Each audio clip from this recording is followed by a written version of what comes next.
Terima kasih Anda tentunya masih bersama channel Bang Kumis Berbagi Media Sorot Desa Indonesia. Pemirsa, KPU Provinsi Banten mengundang narasumber dan sejumlah pihak terkait persiapan teknis Pilkada serentak tahun 2024.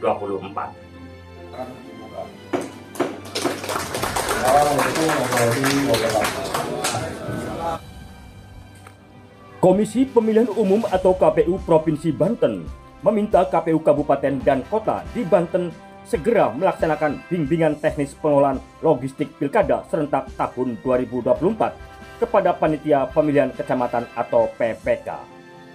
Pernyataan itu disampaikan oleh Ketua Divisi Perencanaan dan Logistik KPU Banten, Ahmad Sujai, dalam acara bimbingan teknis pengelolaan logistik pemilihan Gubernur dan Wakil Gubernur, Bupati dan Wakil Bupati, Wali Kota dan Wakil Wali Kota tahun 2024 di salah satu KP di Kabupaten Pandeglang. Kegiatan hari ini merupakan kegiatan bimbingan teknis berkaitan dengan pengelolaan logistik. KP Banten pada kesempatan di kegiatan ini mengundang seluruh KPU Kabupaten yang ada di Banten.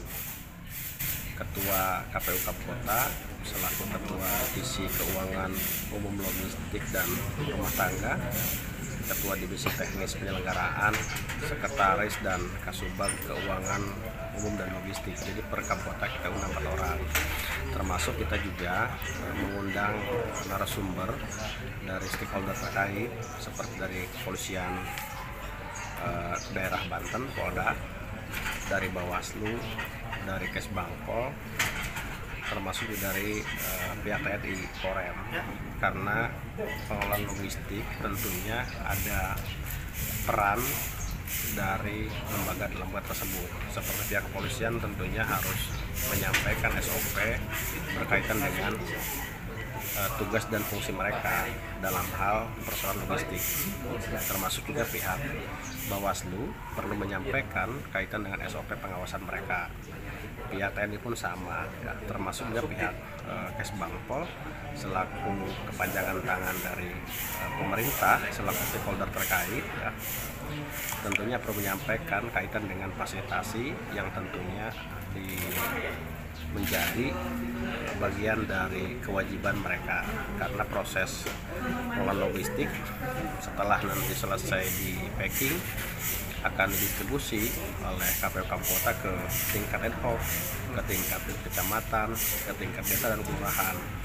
Di tingkat kecamatan dan di tingkat desa dan kelurahan ini tentunya disimpan yang merupakan tempatnya fasilitas dari pihak pemerintah kecamatan ataupun pihak desa atau kelurahan.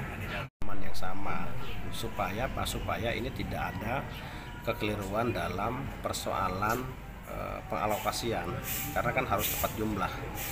Kalau tidak tepat jumlah, ini juga bertentangan dengan persoalan aspek pelaksanaan teknis. Ya, surat suara juga jangan sampai tidak sesuai. Di dalam ketentuan kita kan jelas surat suara diproduksi atau dicetak sesuai dengan jumlah DPT ditambah 2,5% untuk cadangan. Termasuk juga logistik lainnya, ya, mulai dari kotak suara, bilik suara, jenis sampul, jenis formulir, termasuk juga logistik lainnya, ada tanda pengenal, ada juga formulir plano, formulir A4 untuk mencatat hasil, termasuk juga kaitan dengan masalah persoalan yang berkaitan dengan DPT, salinan DPT, salinan PTB, ya, termasuk juga kaitan dengan masalah persoalan data pasangan calon. Saya kira KPU Kabupaten harus betul-betul memahami secara utuh. Ada PKPU, ada keputusan KPU yang mengatur kaitan dengan masalah persoalan jenis-jenis, termasuk juga jumlah. Kalau pengelolaan logistik ini tidak diawali dengan persoalan pemahaman, saya kira bagaimana logistik misalkan bisa memenuhi prinsip-prinsip tepat jumlah, ya, tepat jenis, tepat sasaran, tepat kualitas.